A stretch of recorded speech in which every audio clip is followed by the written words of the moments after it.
જય શ્રી કૃષ્ણ મિત્રો, આજે આપણે બનાવવાના છે સમોસા. બટેકાના સમોસા બનાવવાના છે. તો અમે બટેકા 500 ગ્રામ બટેકા બાફીને રાખ્યા છે સરસ. અને આ મસાલો બનાવવા માટે મેં ડુંગળી, લસણ, લીલા મરચાં અને આદુ આ બધું આપણે બાઉલમાં ક્રશ કરી લઈશું. અને આ લીલા ધાણા અને લીંબુ લીધું છે. હવે આપણે આ કથરોટમાં મેં મેંદાનો લોટ લીધો છે. એમાં આપણે થોડોક અજમો ઉમેરીશું અને સ્વાદ પ્રમાણે મીઠું ઉમેરીશું. અને પછી મુઠ્ઠી પડતું મોહન દઈ અને આપણે એનો સમોસા માટેનો લોટ બાંધવાનો છે. લોટ બંધાઈ જાય પછી આપણે મસાલો બનાવશું. તો મિત્રો, આ મેંદાનો લોટ લીધો છે. હવે આપણે એમાં મુઠ્ઠી પડતું મોહન નાખવાનું છે.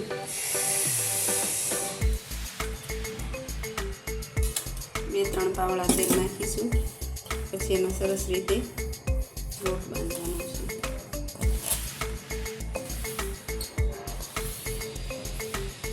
બહુ કઠણ પણ નહીં અને બહુ ઢીલો પણ નહીં, એવો આપણે એનો લોટ બાંધવાનો. જો આમાં થોડુંક જરૂર પડશે તો થોડુંક ઉમેરીશું.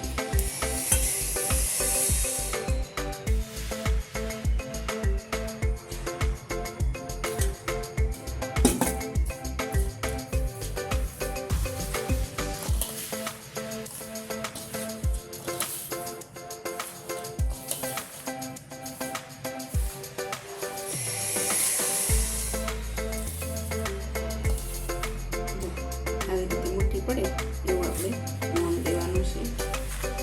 પછી હવે આમાં થોડું થોડું પાણી ઉમેરતા જઈએ અને આપણે સરસ એવો સમોસાનો લોટ બાંધવાનો છે.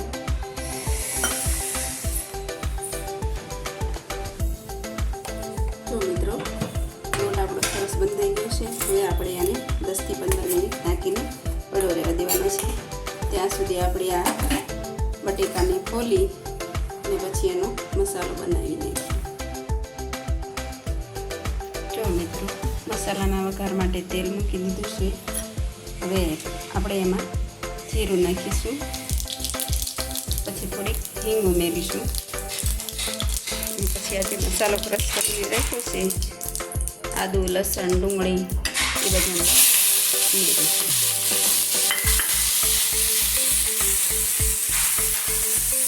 બરાબર ફેરવી દઈશું.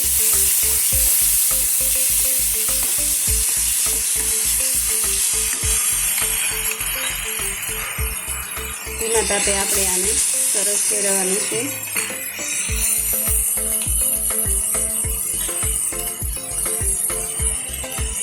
પછી એમાં હળદર,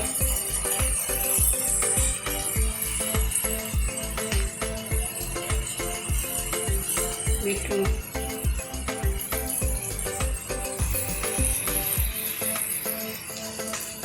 ઉમેરી અને ચડવા દઈશું.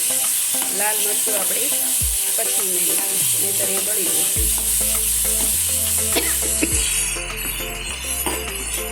ગરમ મસાલો અને ધાણી જીરું પણ આપણે ઉમેરવાનું છે. પણ આ મસાલો બધો ચડી જાય ને પછી ઉમેરીશું આપણે. મિત્રો, મસાલો આપણો સંકળાઈ ગયો છે. હવે એમાં ધાણા જીરું પાવડર, લાલ મરચું અને ગરમ મસાલો ઉમેરીશું. પછી બરાબર હલાવી દઈશું. હવે આપણે ગેસ બંધ કરી દઈશું. પછી એમાં આપણે લીંબુનો રસ ઉમેરીશું.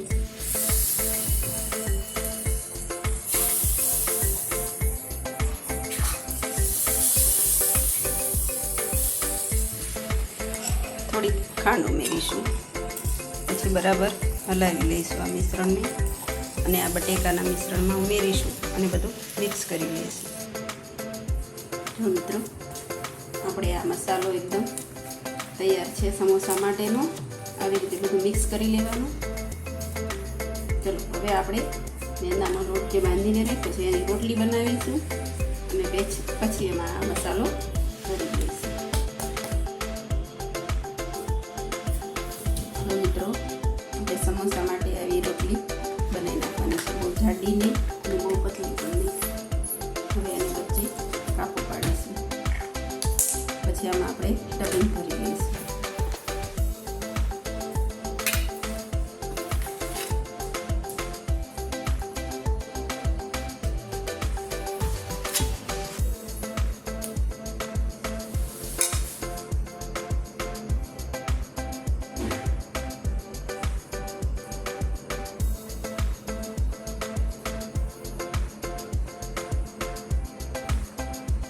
આવી રીતે આપણે પેક કરી નાખવાના છે.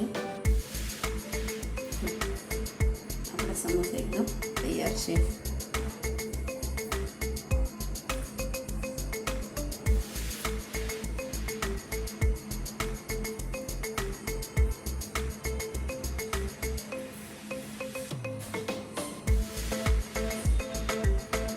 આવી રીતે સમોસા બનાવવાથી આપણને જે મારવાડીની દુકાને મળે છે ને તેવું ટેસ્ટ આપણને મળે છે. હવે આપણે આને તળી લઈશું. તો મિત્રો, સમોસા તળવા માટે મેં તેલ ગરમ મૂકી દીધું છે અને આ સમોસા પણ આપણા મસાલો ભરીને તૈયાર થઈ ગયા છે. હવે આપણે એને ધીમા ગેસે તળીશું.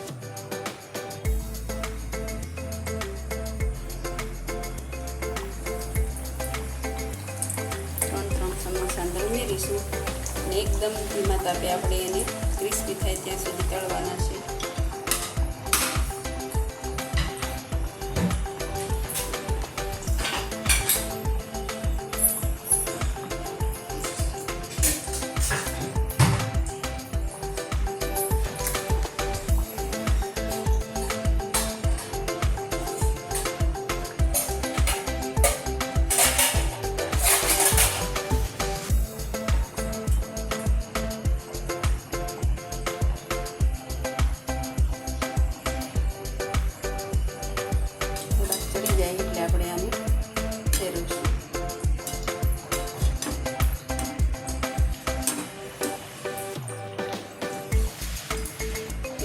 ગોલ્ડન રંગ ના થાય ત્યાં સુધી આપણે આને ધીમા તાપે તળવાના છે.